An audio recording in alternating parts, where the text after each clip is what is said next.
Okay, hello and welcome everybody. My name is Clare Farrell. I am a co-founder of Extinction Rebellion here in the UK, and I'm working with the media team at the moment. And this is going to be a video conversation between two special guests who are here to talk on some very important topics, in my opinion. How we are thinking at the moment around collapse and how we are thinking around hope. And it's great that we've been joined by Caroline Hickman, who's here from the Climate Psychology Alliance, and Naresh Giagrande, who is a co-founder of the Transition Towns movement and has been working extensively with Jem Bendel on the Deep Adaptation project. I'll just say as an introduction to why we're having this conversation right now, that I think the shifting narrative at the moment around climate change, biodiversity loss, extinction crisis, and our sort of intersecting planetary crises and emergency that we're in, it feels to me as been sort of moving around in some very, very interesting ways, with all different people and different actors and different bodies bringing forward different elements of this narrative of our times. And it's interesting that I think we saw the Extinction Rebellion movement appear on the scene in 2018, and for a large part of last year, seeing that window shift, that Overton window shift on what we're thinking is possible, what we're considering to be a real possibility, and how we're thinking about the risk that humanity might be in. And at the beginning of 2020, it certainly felt like things were potentially starting to move around in some quite unexpected ways. So I'm just going to mostly be quiet in this session, hopefully, and let Caroline and Naresh have this conversation. So I guess I'll just start you off both with an opening question, really, which is how do you see the narrative that's moving around right at this moment, as we're just about to go into the 2020 September rebellion? Well, can I start, Caroline? Sure. Do you want to? Yeah. No, What I'm interested in is about hope and questions about collapse, and those are two difficult questions, I think, because we're looking ahead in the future, and something which I'm working on at the moment is something called contemplative activism, and it's about being in the present and being in the here and now. And in the here and now, I think it's important for all of us to live our lives as fully and as completely and as joyfully as possible. And that's what I'm really, truly interested. Having said that, of course, we all look ahead, and our society has this narrative about hope and about progress, and about how life is supposed to get better, and hopefully for more and more people over time.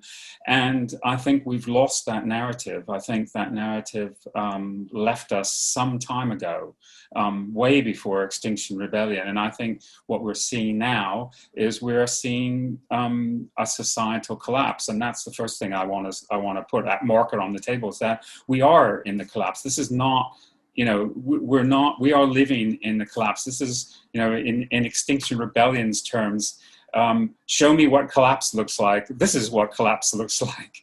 And this is what we're seeing. And I think we are going to see multiple systems of ours start to create these discontinuities. And I think this virus has created a circumstance in which we are living in an unexpected and severe discontinuity in terms of our political, social, economic systems. And that is going to be, I think that is going to continue. And it's not to say collapse won't get worse. It might get extremely painful and difficult for many of us, but I think this is what we are going to see if you define collapse as the sort of discontinuity in our in our systems of life. And in terms of hope, if I can continue, I'll just finish with this and hand over to Caroline. And in terms of hope, I'm always kind of curious about, well, what are people hoping for? Are they hoping for life to continue as it has done, with all the difficulties and contradictions, and you know, there's this vast number of really gnarly problems that are facing us, or are hitting us in the face day by day. And surely what that says to me is that things need to change really substantially and really quickly. And that's something that we're not very good at.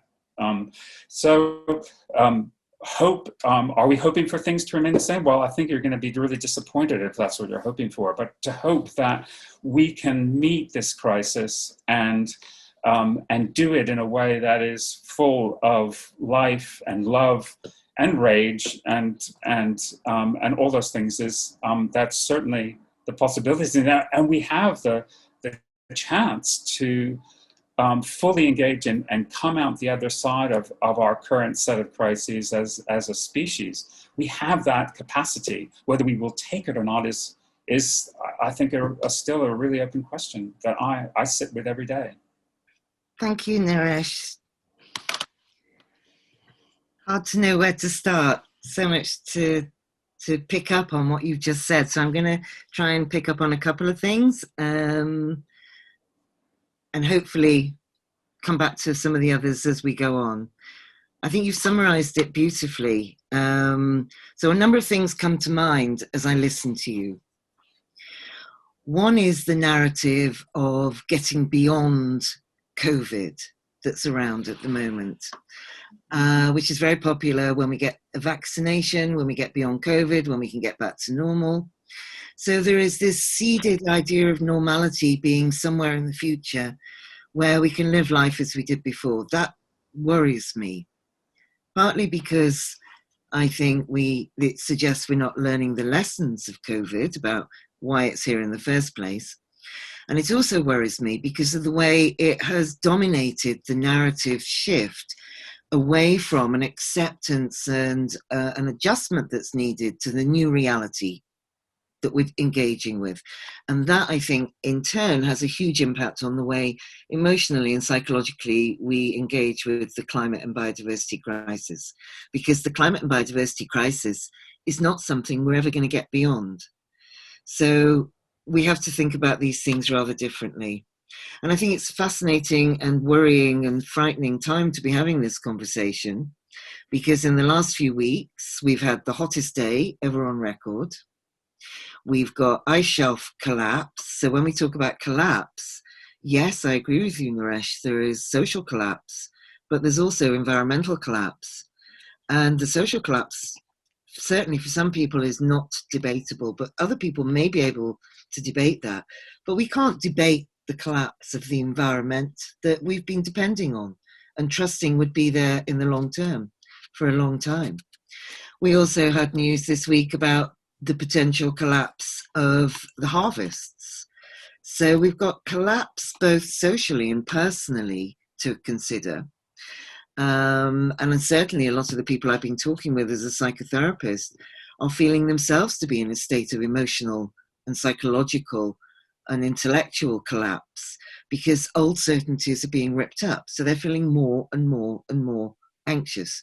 So we've got the personal, we've got the social, but we've also got the global, and we've got the environmental, but we've also got the kind of socio-political collapse where the social contract is collapsing all around us, where we've got young men taking it upon themselves to go and shoot people on the streets as a inverse, perverse way of keeping law and order. Well, for me, that's a collapse of rationality and a collapse of sanity and a collapse of trust in others to help us navigate our way through this. So I think there's lots of collapses that we can talk about. And certainly one of them, I think, is this collapse of trust and belief and faith that governments will save us and that technology will save us, and even that scientists will save us, because a lot of scientists themselves are feeling highly frustrated with the fact that they've been repeatedly warning of some of these worsening environmental situations and increased warming and not being listened to. So I've been talking with a group of climate scientists recently, and what's absolutely striking for me is the language they're using is that exactly the same language as the youth climate strikers, who I've also been talking with. So we've got this extraordinary parallel where I'm hearing youth activists use the same language as older white male scientists who we might perceive as powerful figures, who themselves don't feel powerful at the moment. They feel powerless and undermined. So there's a collapse in the faith and in the belief and in the trust of all of these old narratives going on all simultaneously. And our old normalities are being ripped up. They're being taken away. They're being taken apart. And what does that mean is people will then have to imagine themselves into alternative futures. And what that risks is that people will imagine apocalyptic futures as well as imagine Edenic fantasy futures where everything will be all right. And the risk is that people will kind of bounce between the two. And for me, I think that's part of the understanding about why people kind of bounce backwards and forwards between kind of naive optimism and hope and saying, no, we've got to have hope, otherwise I wouldn't be able to function, versus the kind of doom-mongering nihilistic despair, both of which are false narratives, really. It's a false dichotomy. It's a false relationship. They're both extreme opposite ends of something. So emotionally, psychologically, what's absolutely crucial for me at the moment is to hold the tension between these things and to engage relationally with what's going on. And earlier, Naresh, as we were kind of sort of starting to begin this conversation, you asked an extraordinary question, which I thought was fantastic, which is, where's this coming from? And why now? Why is this appearing now? Because I honestly think a lot of this has been around for a long time. It's been around for years. I've been having these conversations for some time. But what I've noticed that's slightly different is these conversations are now on the surface. And I don't think they were on the surface, and I don't think they were quite as collective before. And maybe there wasn't the sense of urgency, but there is an increased sense of urgency and panic and distress, I think, that accompanies this now, because we've no longer got the time to continue to talk about this intellectually. We've got to somehow manage the need for urgent action alongside extraordinarily complex emotional responses to this. I'm going to stop because I've talked a bit and see if that sparked anything for you, Naresh.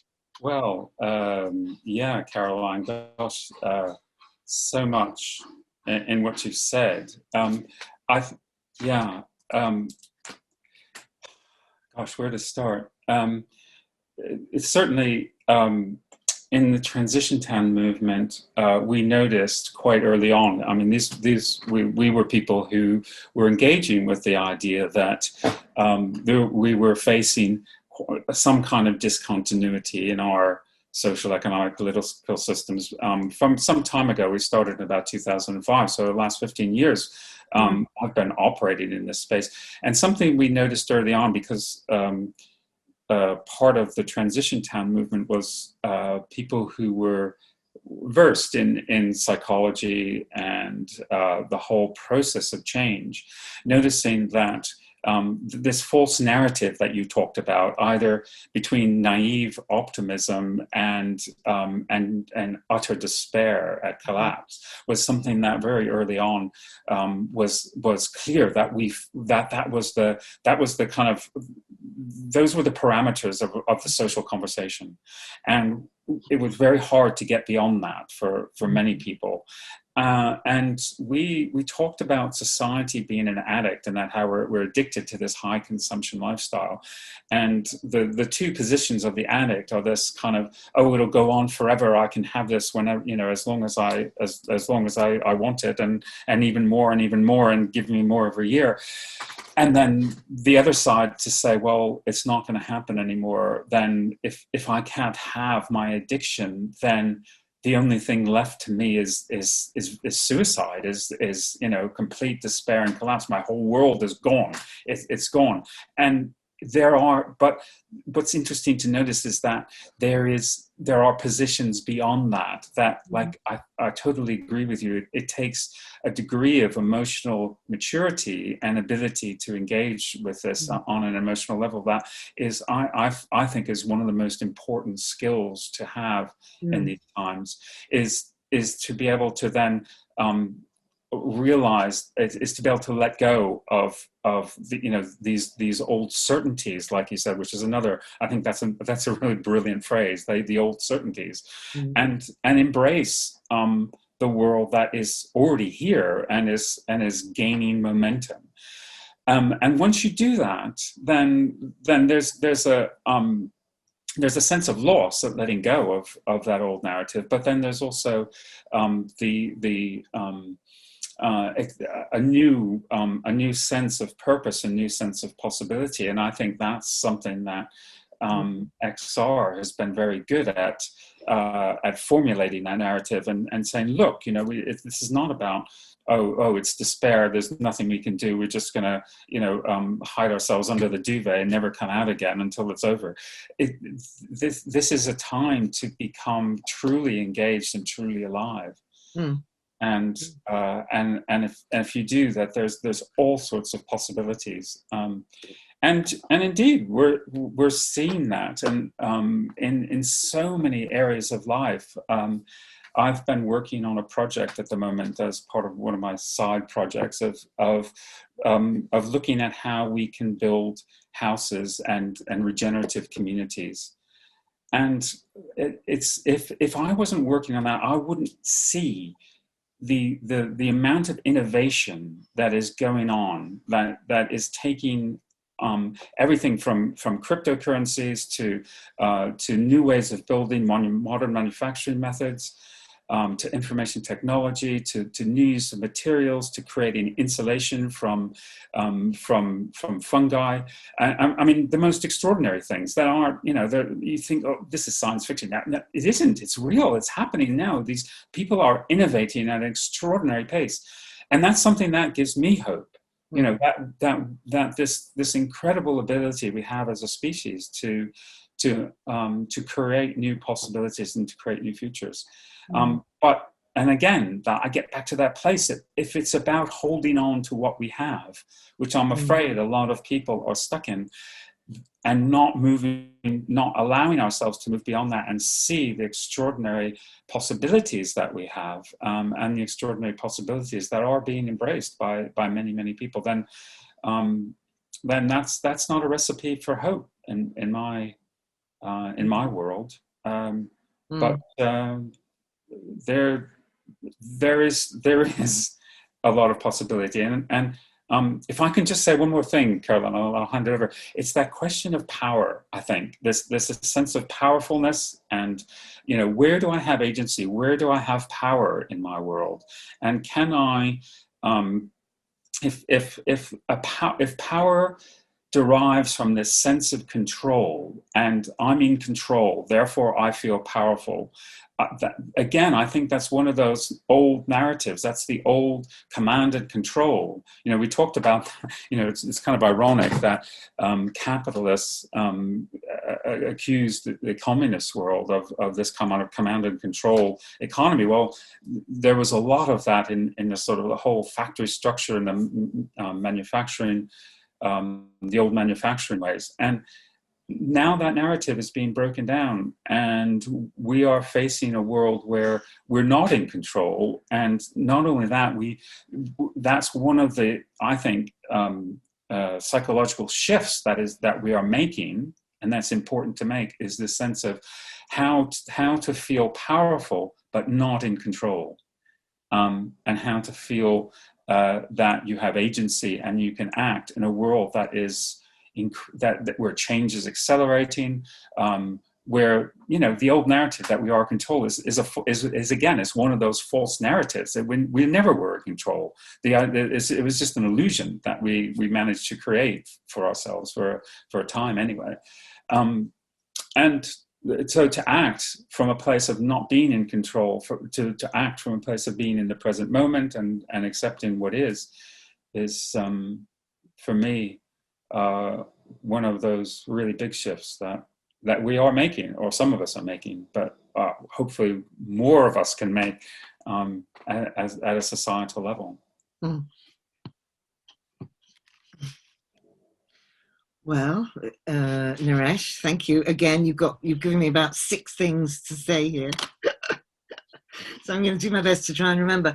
The first thing I want to respond to is, while you were talking about the really interesting, innovative, creative, imaginal, and realized things that people were doing in the project that you're involved in at the moment. Well, A, I'd love to hear more about that as well. But B, what came to my mind as I was listening to you was, I was thinking, you know what, this is not that dissimilar to the process of psychotherapy that I see people go through all the time. They kind of examine their old life. I'm going to put it very simply, and I apologize, it's a bit crude, but you go into psychotherapy because things aren't quite right. You don't seek psychotherapy because everything's fabulous, really, not usually anyway. So you go because you want to change things. And that process of change that people go through involves letting go of old ways of doing things, old patterns of relationship, old illusions about themselves, old shame, old guilt. You know, there is a process of deepening, a process of letting go. And then at some point in that process, there's often grief and sadness and depression and loss. And I'm always quite keen to sort of support people in also valuing what they're letting go of, because it did a good job for a while. And it wasn't all bad, but you're outgrowing it, or you're wanting something different, some different shape. But that doesn't mean you have to let go of everything that you had before. You can take a lot of the good things with you, or a lot of the really valuable things with you, the things that you cherish. And that can form part of the new. So the old grows out of the new. It's that idea of transformation rather than change. So change would crudely kind of, alter something. And I think people react defensively and with a lot of anxiety around the idea of change, because often there's a suggestion that there's a lot that needs to go. Whereas actually, if you talk about transformation, it's often a way of enabling people to think about, actually, I can transform some of what I've already got and bring some new things in, and other people can contribute to that. And actually, it's exciting and creative and innovative. So I was sort of pulling parallels between what you were saying about what people were doing externally with also what I see people doing internally. And that internal relationship with the external, that they mirror each other. There's a relationship between them. And also, it was also coming to my mind that, you said that gives you hope. And I was thinking, well, actually what gives me hope is often seeing people go through that process of transition and transformation and struggle and transform their lives and transform their relationship with their sadness or their grief or their pain or their depression, and not get rid of something. This is not positivist psychology that says we've got to get rid of these things. It's about shifting relationship with these things. So you're working more cooperatively, more naturally, more instinctually with yourself. So you shift that relationship with yourself, and that in turn shifts relationship with others. So I was thinking, well, actually, that often gives me hope, because I watch people go through that process, been through that process many times myself. Sure, I will be again, if not now. And also, what that has taught me, and what membership of the Climate Psychology Alliance has taught me, is this idea of radical hope. So the Climate Psychology Alliance talks about radical hope, which isn't naive hope, or isn't sort of hope born out of despair or rage.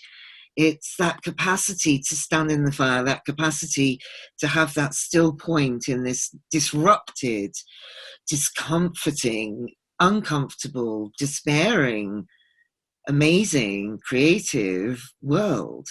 And that there is still extraordinary relationship within that, both between people and between ourselves and communities, and ourselves and ideas, and ourselves and other species and the earth.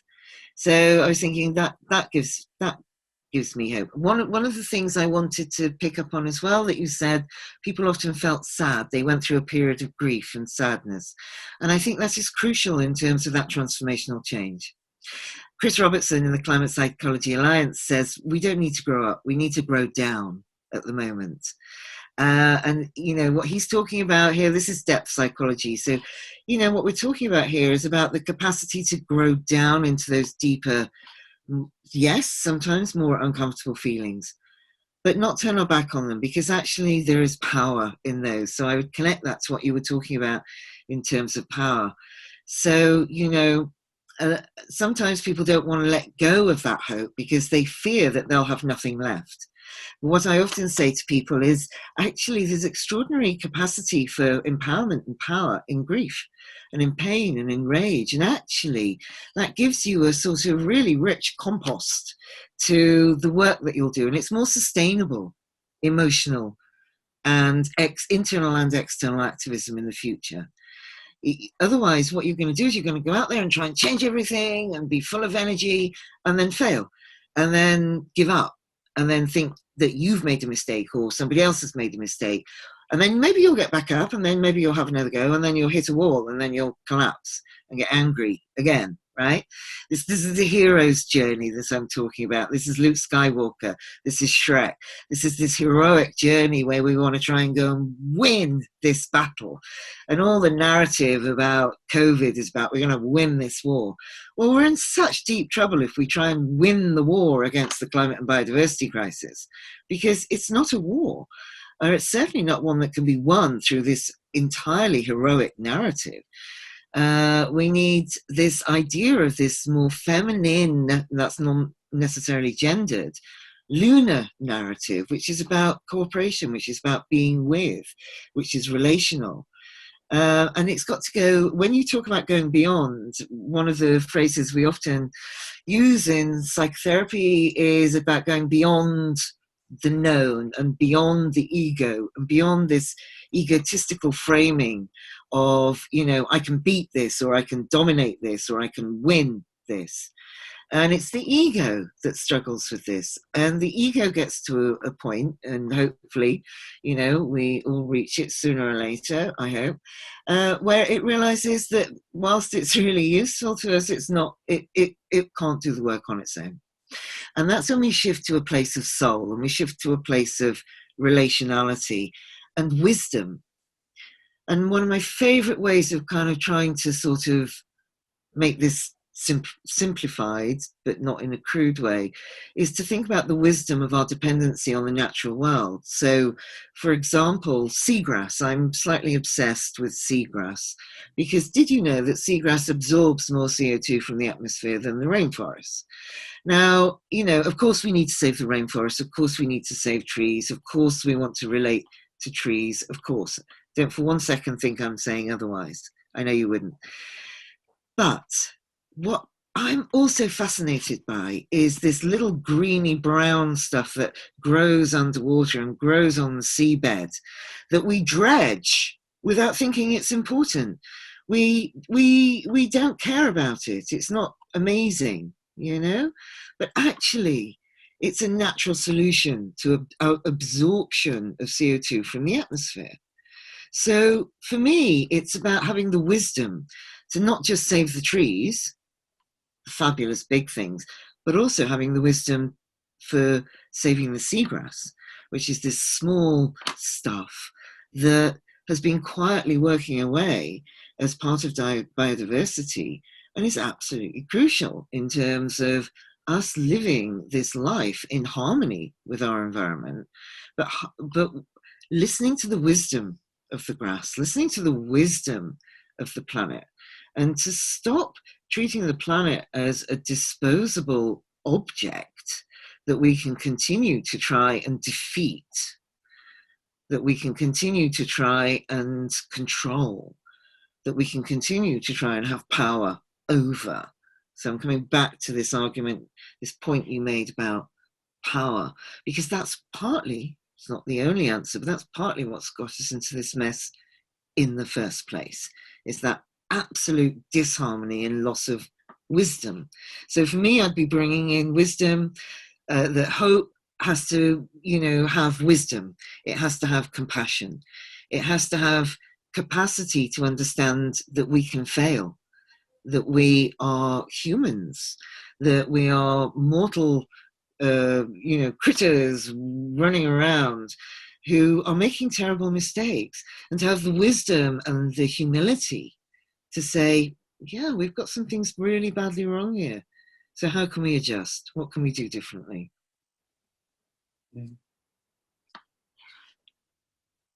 Back to you. Lovely. Yeah, lovely. Just the things that are kind of whizzing around in my world right now are this sense of some of the things you said about letting go and valuing what we let go of, and this process of letting go. And as you said that, one thing that occurred to me was the that it's I think it's no it's not a coincidence that our colonial past and the whole question of how we hold that and how we value it and how we then move beyond it it's not a coincidence that's coming up at this point in time. And it's going to take more, than chucking statues into harbors. It's going to take a lot of deep, hard work, I think. But that feels like that's an important shift that's happening at this moment in time. And also, there's something there about, as you were talking about transformation, and I'm curious about, which I'm really curious about, which is resistance. And I think, that Claire started off this conversation asking us about the narrative. What's the, why is this narrative that is pushing back against things like collapse, against deep adaptation, against XR? Why is that surfacing now? And I think it's surfacing because, like we said at the beginning, it's these ideas are gaining traction. They're starting to become powerful. And there's a lot of people who don't really want that conversation to happen because they're afraid of it, because they're afraid of losing position, because they're afraid of losing what they have. And I'm just curious about the kind of, as a psychologist, what you see in resistance and how we resist those changes that we are that are confronting us, because, like you say, the old patterns, the old ways of doing things don't work very well anymore, and we need to move beyond that. And we're seeing that, I think, absolutely paralleled in our culture, in our systems, in our economic system.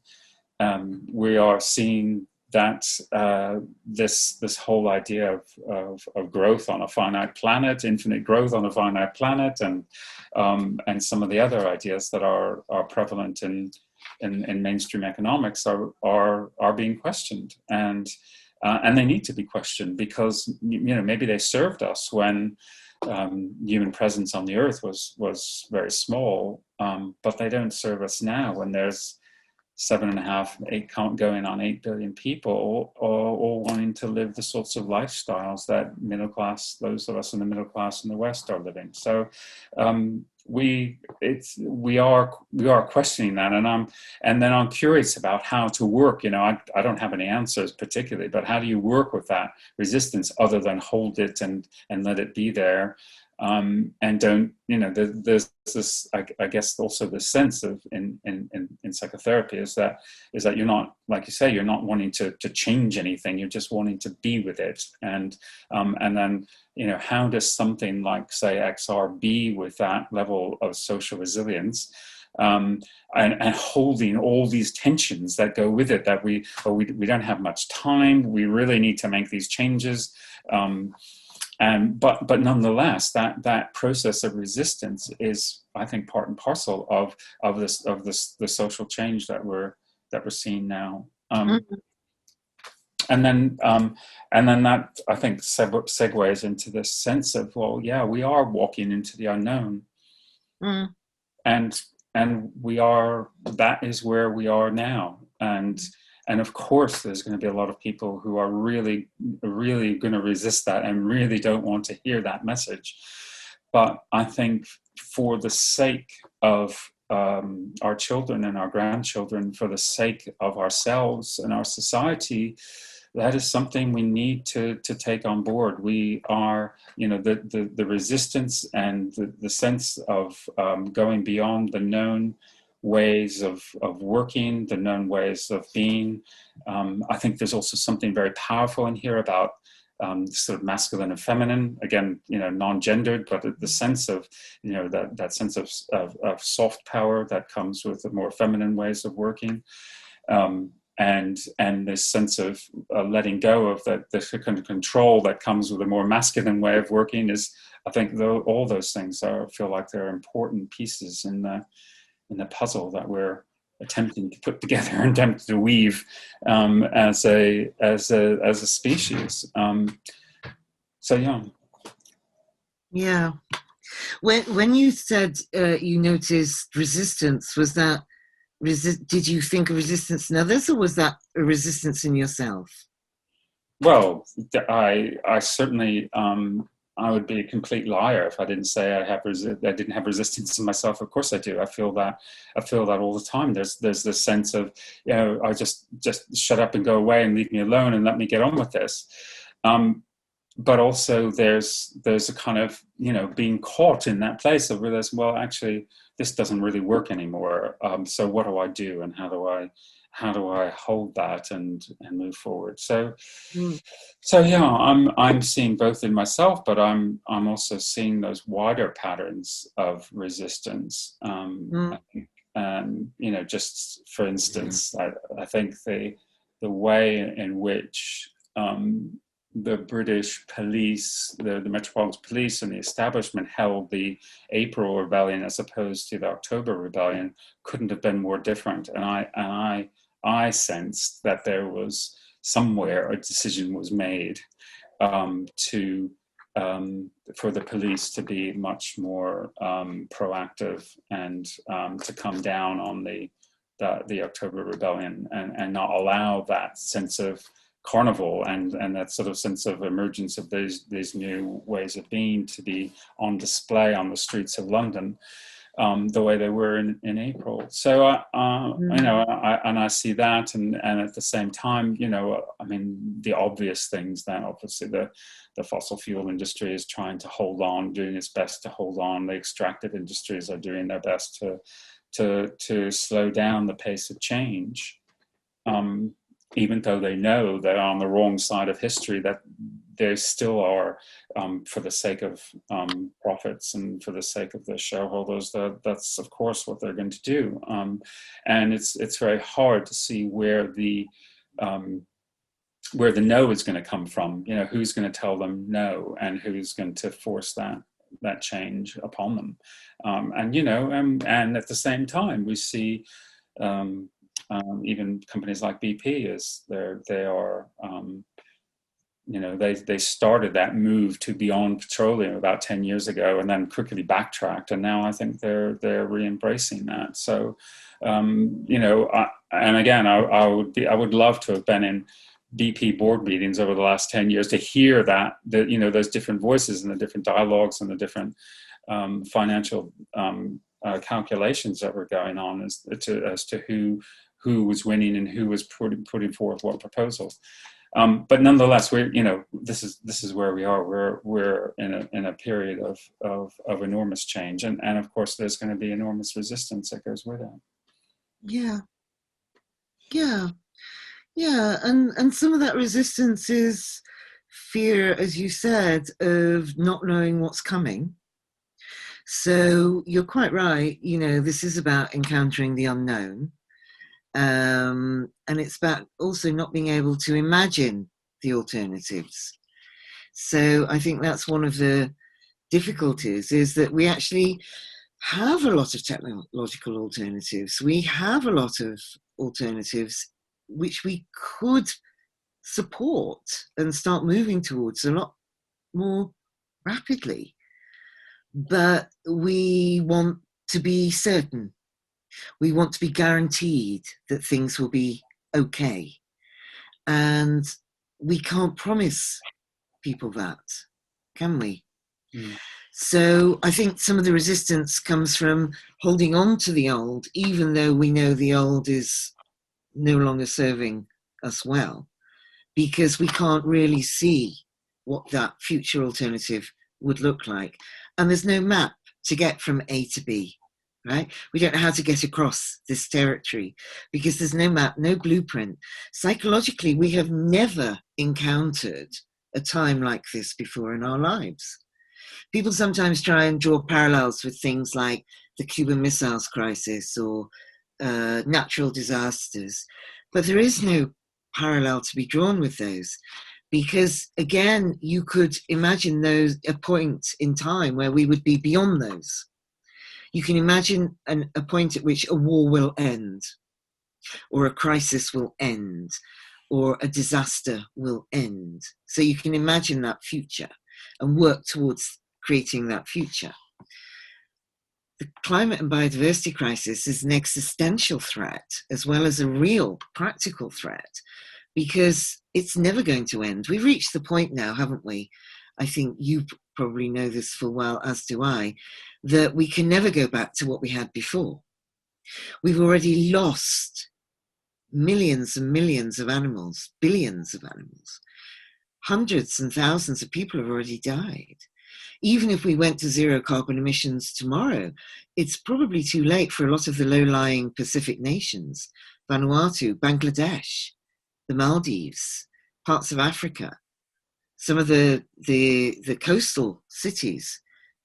Because of the melting ice that's going on at the moment, they're likely to be underwater, even if we went to zero carbon emissions tomorrow. So we have to, how do we cope with that, right? We've caused this. We've done this. So one of the ways we have to engage with that is to take responsibility and recognize that we are culpable in this. Now, we have to also be careful about that relationship between culpability and guilt and shame, because I work a lot with young people and children and youth climate strikers, and I rarely talk with groups of children and young people without prefacing that talk with, I'm really sorry, right? I'm really sorry. I look out, and I look at them and I think, the first thing I've got to do is say sorry. We've done this. You did not contribute to this economy. Your carbon footprint, your carbon emissions are very small. You're 12 years old. So we as adults really, and we in particular as adults in Western industrialized capitalist society, need to say sorry. And in that, there's something very liberating in saying sorry, both for us, in recognizing that culpability, and in also being able to stand there and take responsibility, because at that point, you then can act differently, because you've accepted what it is you've done. Whilst we're still in denial about the fact that we've caused this, we're never going to take responsibility. We're going to carry on kind of going, oh, it's not that bad really. And, oh, well, what else could we do? And, oh, well, economic growth is good. And we're going to carry on perpetuating those mythologies in order to allow us to carry on for just that little bit longer. And part of the reason we're avoiding that is because we just don't want to face up to feeling bad about what we've done, because some of what we've done was really dumb, right? And we could have woken up to this decades ago. This is one of the problems we've got, right? So I say sorry, and the young people, initially they can sometimes go, oh, no, well, you haven't done this. They want to keep me as a good person. And I say, no, actually, no, let me say sorry. And let me show you what it looks like to have an adult say sorry, not collapse into despair, and I'm this terrible person, and make me feel better, and not defend, but stand in that, yeah, we've messed up. Now, and then I say, and now what can we do together now how can we work together? Now how can we build alternative futures together? And a lot of them come up to me afterwards and say, it's such a relief because they also needed to see an adult not tell them to go away and stop worrying about it and go back to school, or tell them that they shouldn't be feeling the way they're feeling. They needed to see us model that. So, you know, if I was to kind of extend that collectively, socially, globally, you know, I'm glad you brought in this point about, you know, Black Lives Matter and the breakdown of the kind of colonial thinking. We also need to be saying sorry there. So this is about reparation. And actually reparation is enormously powerful. And it is both empowering to the people who say sorry and the people who are being said sorry to. It helps both, and it heals and builds relational bridges between us, without us kind of collapsing into guilt, toxic guilt, and going, oh, you know, I'm this terrible person, or shame. And it's trying to avoid that guilt that means that people go into denial and say, oh, well, you know, it's our history and we can't rewrite history. Well, yeah, well, we can still say sorry for the fact that that history was fairly lousy. I was interested when you talked about soft power, because what it provoked in me, of course, was an immediate watch out for the fierce feminine, right? So, you know, don't make the mistake, and I know you wouldn't, Naresh, but, you know, the feminine is not all sweet and nice, right? So it immediately evoked this kind of fierce tigress kind of moment where I was thinking, yeah, but maybe the feminine's also got the fierceness that's needed here, that fierce compassion, that fierce willingness to do things even though it hurts, right? So that had to throw that one in. I also want to sort of talk about, you know, this fear of change. Yeah, absolutely, people are frightened of change. But, you know, if I was going to be really, really honest, I would just say, yeah, and because just because we're scared of it, it doesn't mean we shouldn't be doing it. So, because actually, but this is back to wisdom, you know, change is necessary right now. So, you know, of course, people are frightened and of course, people are uncertain. What we do need to do is help people build the emotional intelligence, emotional resilience to learn how to navigate that change. So we're not abandoning them into despair and panic and distress, which is where people get reactive and then go, oh no, well, we can't do this. Right? So yes, corporations are frightened of this change as much as people are. And we need to sort of be saying at the same time, this change is inevitable. How can we help you achieve this change? We'll walk alongside you, and we're going to do it anyway. So we can do it now, or we can wait till it's almost too late and it's really horrific. And it's pretty horrific now, but it's only going to get worse. So we have to face up to that worsening. Right? Can I read you something, and then I'm going to shut up and hand back to you. Can I just read you one of my favourite passages? We live in perilous times. The peril is of our own making, and many of us probably deserve it. But the children and the native peoples of this world, and most important, all the other species sashaying around in this great dance of life, don't deserve the peril we have created. The ecologist Raymond Dasman says that World War III has already begun, and it's the war of industrial humans against the earth. He's correct. All of us are warriors on one side or another in this war. There are no sidelines, there are no civilians. Ours is the last generation that will have the choice of wilderness, clean air, abundant wildlife, and expansive forests. The crisis is that severe. What's important is you act, you do something now. Now the kicker is, question is, what year was that written? Right? Yeah. So, you know, I asked this in a workshop yesterday. I asked this in every workshop I do. And people are smart enough now to recognize that this was written in the 1960s. But it sounds like the narrative of the youth climate strikers. It sounds like Greta Thunberg. It sounds like Extinction Rebellion. It's a current narrative, but this narrative has been around since the 1960s. This was specifically published in 1991. It's David Foreman, Confessions of an Eco-Warrior. That's what eco-warriors used to look like. Yeah. What concerns me is it's been around for decades.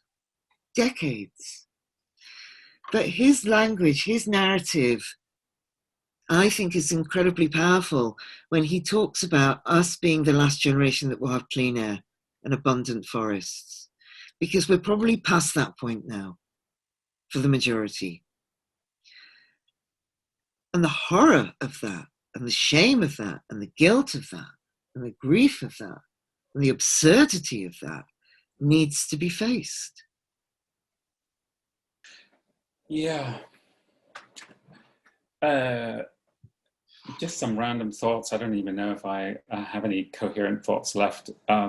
It's been a brilliant conversation, and I've really enjoyed it. This back and forth. I'm curious, Claire. Is there anything you want to put in now, or is it? No, Claire. I don't know. Yeah. Well, I have some notes. And thank you. It's really been a bit of a treat just to sit and listen. I guess the first thing that came into my mind when you guys was talking was that we had a very early piece of messaging, which I cannot remember precisely where it came from, but myself and my friend Miles found it somewhere, which was hope dies, action begins. And it was entirely with that spirit from where I started to work on Extinction Rebellion. And as we built up the kind of some of the messaging and the art team at the beginning, and it's definitely something that's been,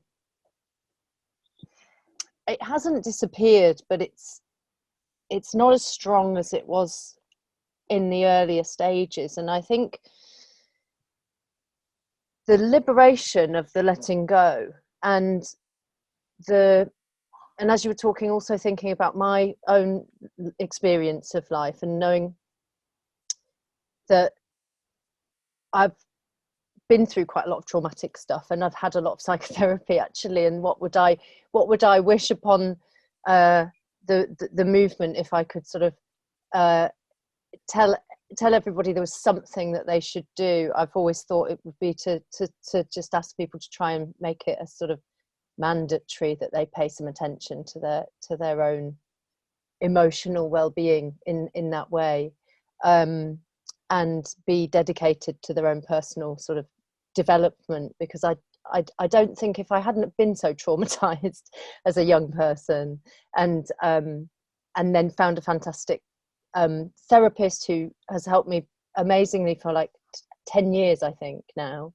then I don't think I would be the person that I am now, dealing with this the way that I am now. And so I've had a lot of personal responses to the things that you've been saying, and also thinking about humility. And that was another thing that came through from the art team. We made artwork which had words humility and empathy and compassion and solidarity, and frugality is a word which has never had quite as much love as the others.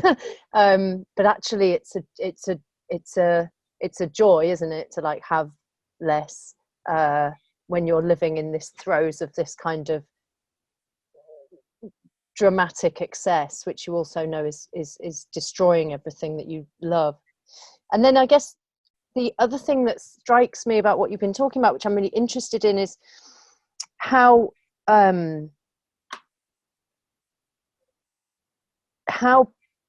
power and humility can coexist.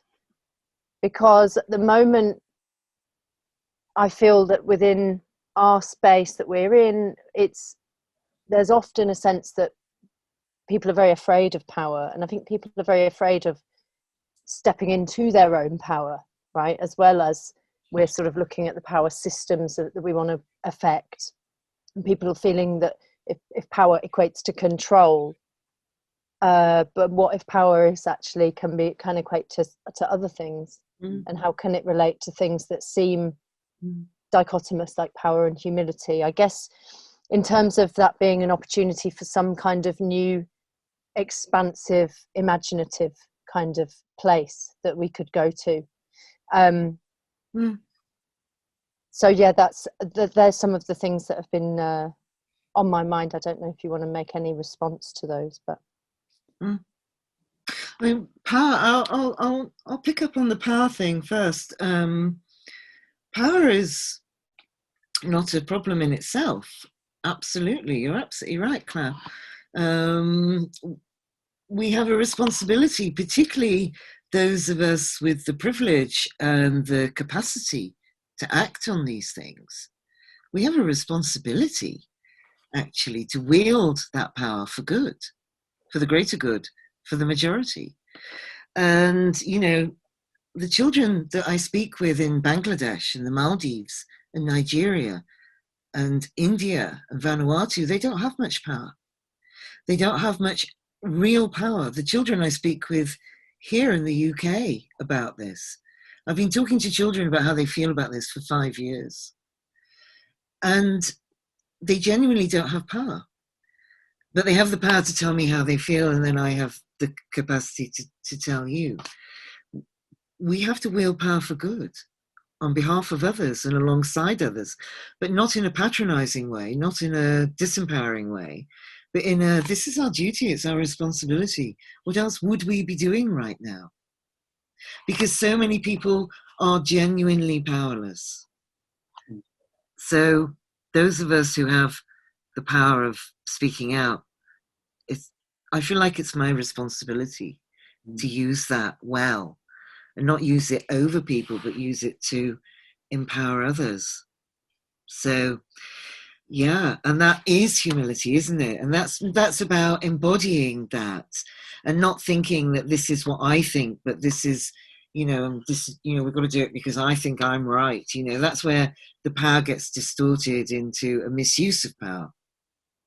But it's about having the power of wisdom and the power of, you know, recognizing that, you know, we've all achieved this understanding through failure, through struggle, through falling apart. You know, me too, Claire, right? So, you know, lost track of the number of times I've, you know, struggled with stuff and felt overwhelmed and thought you know, trauma and despair and grief and I don't know what I'm doing, you know, of course. But it's that shaped me, and that's enabled me to develop the capacity to be with others who are in that space. And that brings us closer. And if we could collectively do that, collectively and globally, it would change something. So this is the power that I think we hold as white people, to do something, to make reparation, to use it well. Because, you know, it's actually perverse to try and give your power away. You know, that doesn't empower other people at all, you know. It's actually kind of slightly arrogant.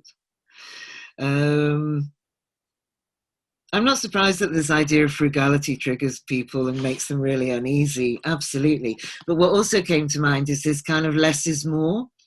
And actually, you know, losing some of that external stuff, if you've got more sense of self, more self-worth, more sense of community, more sense of belonging, more sense of, you know, being with other people in these kind of creative, empowering, inspiring endeavors, nothing could be better than that. So, yeah. You know, maybe it's, you know, Judith Anderson in Climate Psychology Alliance talks about needs versus wants, and that's nicer language maybe of a similar thing. She says we should stop thinking so much about what we want, but focus on what we need. And I think maybe that's a kind of maybe as I don't know, I don't want to put words in her mouth, she's not here, but there's a kind of spiritual frugality and a soulful frugality about appreciating the value of what we've still got, and actually appreciating what we've still got instead of lusting and longing for things that we haven't got.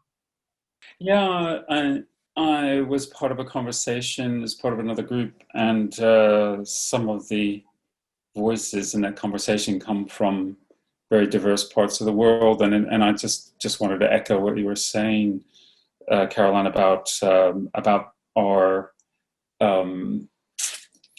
I don't know. It's hard to use find the word, exactly what the word for it is. Is it a duty, or is it an imperative, or is it something? I don't know. To use the power that we have.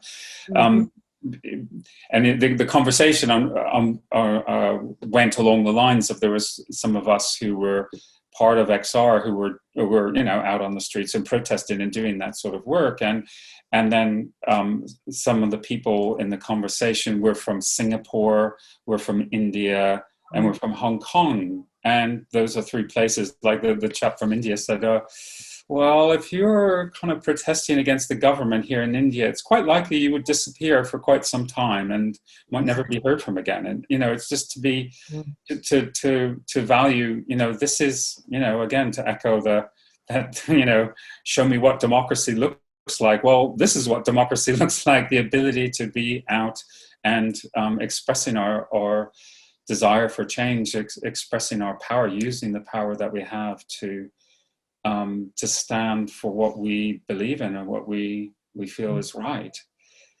Because there's many parts of the world where people cannot do that. Exactly. Singapore is virtually a police state, and so is Hong Kong now.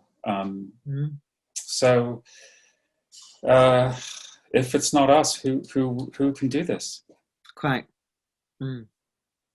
Thank you so much. You both sort of brought it to an ideal close, I think, just right there. So I don't think I need to say any more. I'll just thank you both very much for joining us. It's been a pleasure, and it's nice to have brought you in a bit more as well, Claire. It's lovely talking with you, Naresh, but it's also great to get you in as well, Claire. Yeah. No, I've been very aware of this kind of, there's two older people rabbiting away, and there's just a person very quiet in the corner, and thinking, what's going on there? But and that perfectly illustrates some of what we were talking about. But anyway, that's how we set it up. So thank you. It has been a pleasure. It's been brilliant to speak, and thank you. Thanks so much, and maybe I'll see you on the streets. Sometime soon. Yes. Okay. Thanks, guys. Bye-bye. Bye.